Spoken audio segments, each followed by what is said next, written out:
Most people think vinegar is just vinegar. White vinegar, apple cider vinegar, rice vinegar, same word, same aisle, same assumption. But today, the word vinegar covers two very different things: real fermented food and industrially produced acetic acid. Let me show you which vinegars are actually fermented, which ones are industrial substitutes, and how the word vinegar quietly stopped meaning what most people think it means.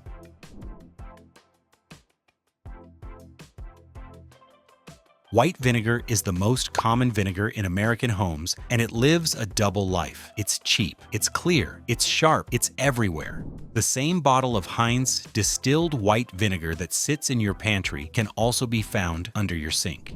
Distilled white vinegar brands like Heinz, Great Value, Kroger, and Signature Select all look and behave the same. That's not an accident. You might pour it into salad dressing one day, then use it to remove coffee stains the next. That alone should raise a question. When something works equally well as a food ingredient and a cleaning agent, what exactly is it? Modern white vinegar is not made by letting something naturally ferment over time. It doesn't start with fruit, grain, or wine that accidentally ferments. It starts with industrial alcohol, usually derived from corn or grain, that's converted rapidly into acetic acid. That acetic acid is then diluted with water to a standardized strength, almost always 5%, because 5% is strong enough to dissolve mineral buildup, kill odor-causing bacteria, and acidify foods safely. That's the point. White vinegar exists because it's predictable. It behaves the same in every bottle. It never varies by season. It never surprises you. It doesn't deepen with age or change with time. It is engineered to be stable, strong, and identical, whether you're cleaning grout, pickling vegetables, or adding acid to a recipe. Historically, vinegar wasn't something people manufactured on purpose. It was a mistake that became useful. Wine turned sour. Cider went too far. Those accidents created flavor. White vinegar reversed that relationship. It's a chemical made on purpose, quickly, and at scale, then sold everywhere. That's why it crossed into the food aisle so easily. White vinegar isn't pretending to be something it's not. It doesn't claim to be artisanal or traditional, but when it shows up next to fermented food vinegars, the distinction disappears. The word vinegar becomes a single category, even though the origins couldn't be more different. When you taste white vinegar, you're tasting acid. Sharp, clean, direct acid. There's no fermentation character, no aroma, no depth, just acidity. That makes it extremely useful and fundamentally different from real, traditional vinegar that exists to be eaten. White vinegar isn't fake because it's dangerous. It's fake because it's not food first. This is the moment where people get confused. White vinegar just works. It just wasn't made to be eaten for flavor. Apple cider vinegar sounds different. It sounds like food. Apples, cider, fermentation, time. Originally, apple cider vinegar really was that. Apples were pressed into juice. That juice fermented naturally into hard cider. Then, if left long enough, the alcohol converted into vinegar. It was a slow chain, like apples to cider to vinegar, and each step mattered. That middle step is the key. Cider is alcohol, and alcohol takes time. Modern mass-market apple cider vinegar often skips that relationship entirely. Apple cider vinegar, brands like Heinz, Great Value, and even familiar names like Bragg no longer rely on apples becoming cider in a traditional sense. Instead, apple juice is frequently concentrated, rehydrated, rapidly fermented, filtered, and pasteurized, all to produce acidity efficiently and consistently. The result still comes from apples. It's still technically vinegar, but the cider part is no longer a lived process. It's a naming artifact. This is why modern apple cider vinegar doesn't taste like apples. It tastes sharp first, with only a faint memory of fruit underneath. The complexity that comes from alcohol fermentation, the roundness, the aroma, the depth, is largely absent. That matters in food. Traditional apple cider vinegar showed up in slaws, braises, sauces, and preserves because it added more than acid. It added flavor. Modern ACV mostly adds sharpness. Again, this isn't a scam, it's a shift. Apple cider vinegar didn't stop being vinegar, it stopped being cider first. The word stayed the same. The middle step disappeared. This is where most people might think they've crossed back into real vinegar. Apple cider vinegar with the mother. The bottle looks different. It's cloudy. There are strands floating inside. Brands like Bragg Organic ACV with the mother, Trader Joe's Organic ACV, and Simple Truth Organic ACV all lean into this visual. But what is the mother? The mother is a web of cellulose and beneficial bacteria that forms naturally during fermentation. Historically, its presence meant the vinegar hadn't been filtered or pasteurized heavily. It was alive. That history is important. But in modern production, the presence of the mother no longer guarantees how the vinegar was made. Today, vinegar can be filtered, standardized, pasteurized, and then reintroduced to the mother. That creates the appearance of rawness without giving up control. So when you see "with the mother," what you're really seeing is a signal, not a promise. These vinegars are closer to traditional vinegar than clear, distilled versions. They retain some bacterial presence. They smell fuller. They feel more alive, but they're still designed to taste the same every time. They don't vary by orchard. They don't vary by year. They don't surprise you. This category exists because people want something that feels traditional but behaves predictably, and brands have learned how to deliver that compromise. With the mother doesn't mean fake. It means closer to traditional but controlled. If it tastes identical every year, something was standardized.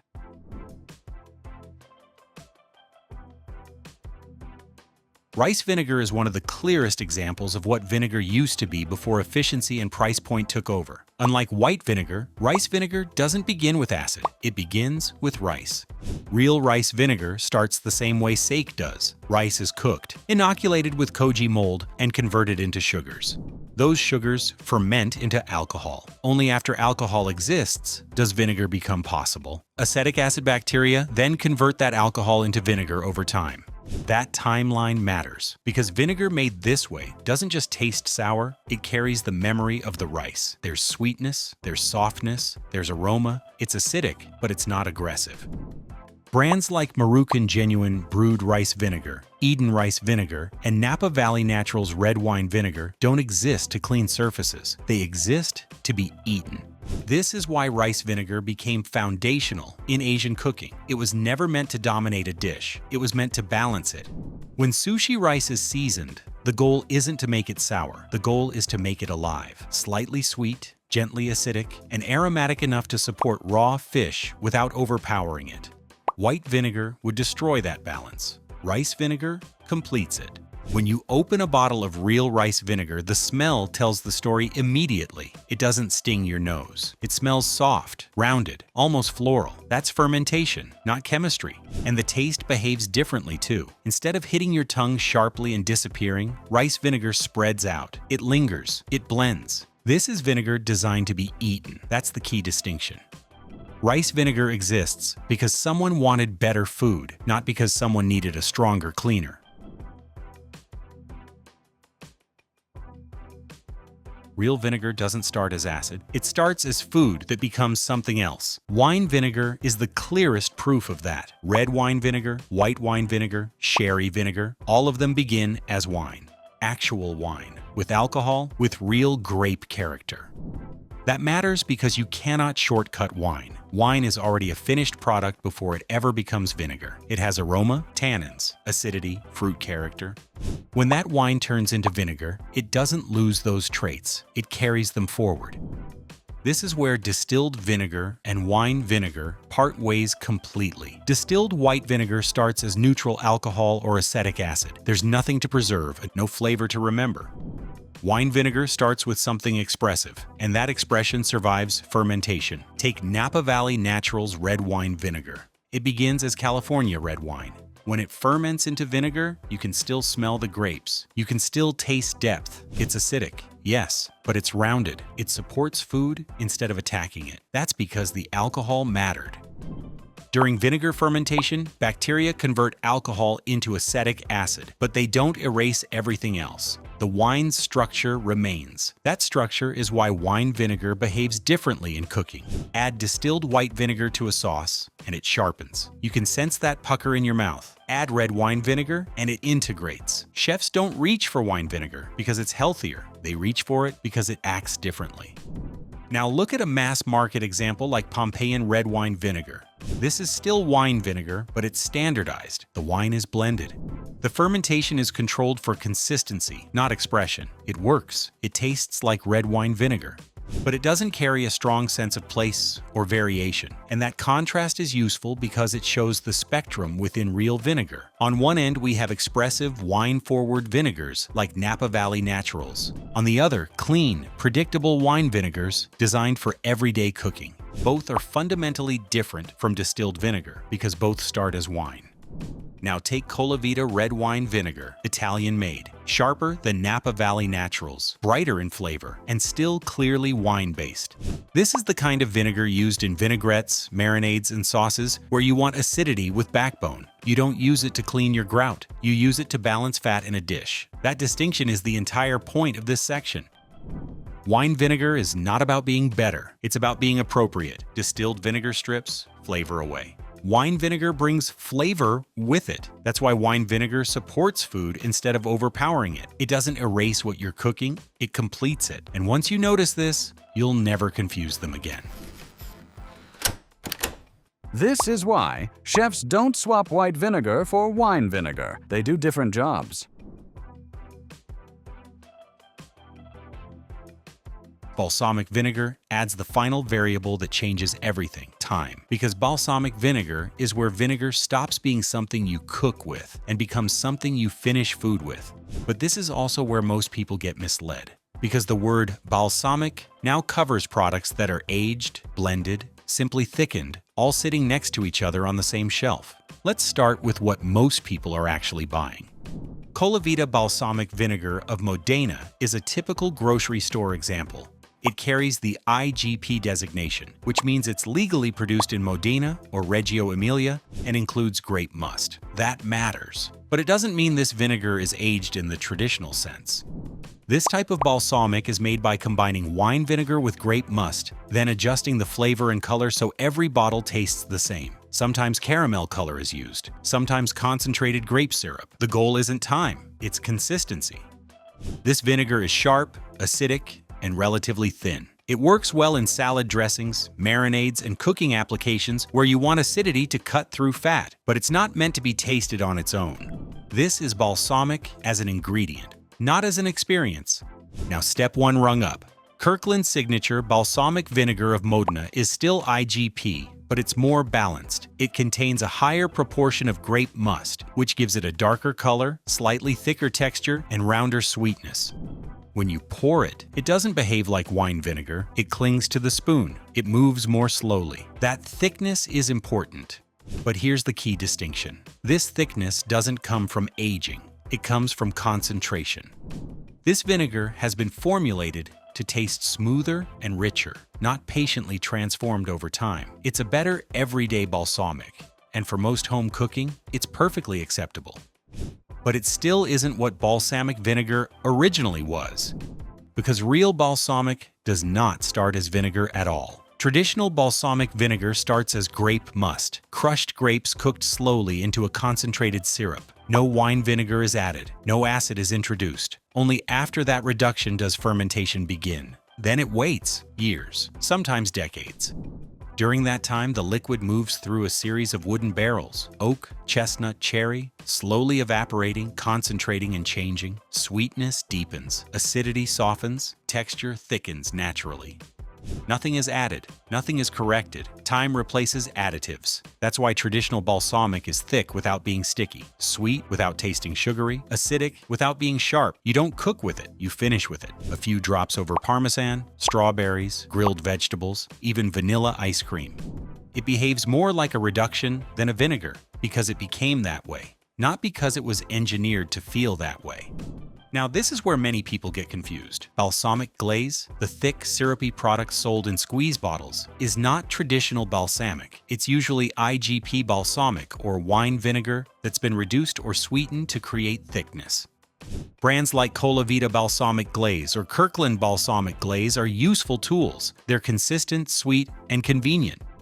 But they're thick because they were cooked down, not because they aged. That distinction matters. Reduction creates sweetness quickly. Aging creates balance slowly. Now, you won't see many bottles of traditional balsamic in grocery stores, but visually, you might see a small acetea-produced bottle, often 100 milliliters or less, with a cork or wax seal.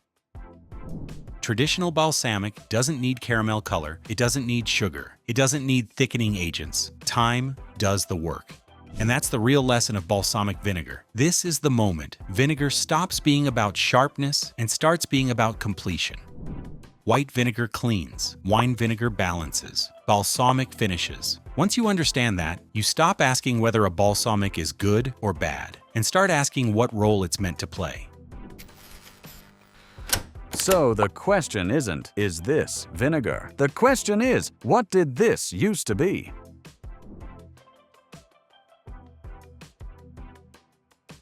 Once you start paying attention to how vinegar behaves, something shifts. You stop thinking of vinegar as a single thing and start thinking of it as a tool set.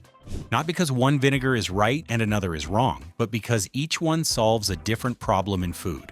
White distilled vinegar is precise. It's aggressive. It doesn't bring flavor with it. It brings change. It lifts stains, cuts mineral buildup, and forces chemical reactions. In food, it does the same thing. It sharpens, it pickles, it preserves, it doesn't linger, and it doesn't soften. That's why it shows up in canning, quick pickles, and recipes where acidity needs to be exact and repeatable. It's doing a job, not telling a story. Wine vinegar behaves differently. It doesn't erase what it touches. It blends into it. Red wine vinegar supports fat. White wine vinegar brightens vegetables without flattening them. You can taste the food and the vinegar at the same time. That's why chefs reach for it when they're building sauces or dressings that need balance rather than punch. It's not subtle, it's cooperative. Rice vinegar moves differently again. In sushi rice, it doesn't announce itself at all. It disappears into the grain, shaping texture and aroma without drawing attention. The rice tastes complete, not acidic. That's not an accident. That's why rice vinegar exists. And real balsamic isn't there to change food, it finishes it. That's why it's dripped, not poured. That's why it doesn't make sense in a saucepan. Each vinegar has a role, and those roles come directly from how they were made. When vinegar starts as alcohol and is allowed to ferment slowly, it keeps a sense of where it came from. When it starts as acid and is diluted for efficiency, it doesn't. That difference shows up on the plate every time. Once you see this, labels matter less than behavior. Does the vinegar flatten flavor or support it? Does it dominate or disappear? Does it need heat or does heat ruin it? Those questions tell you more than any marketing claim ever will. This is why vinegar used to be tied to place and process, not branding.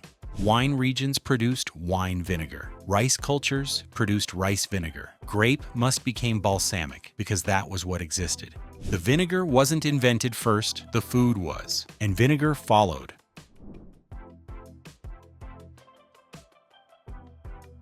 Today, the same word covers both real food and diluted acid. Not because anyone lied, but because the process changed faster than the language did. White distilled vinegar isn't fake, it's industrial.